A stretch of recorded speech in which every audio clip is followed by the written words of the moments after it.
everyone, welcome back to another tutorial, and in this tutorial I'll show you how to use Pinterest lenses, a visual search tool that helps you discover ideas using your cameras or photos.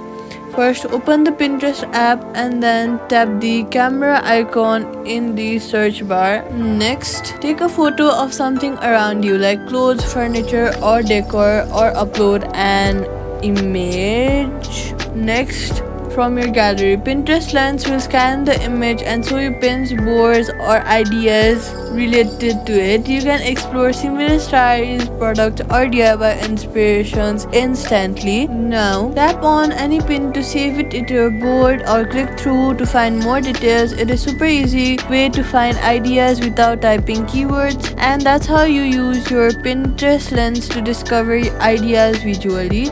If this video helped, don't forget to like, subscribe, and check out my other Pinterest tutorials. Thank you guys for watching. I'll see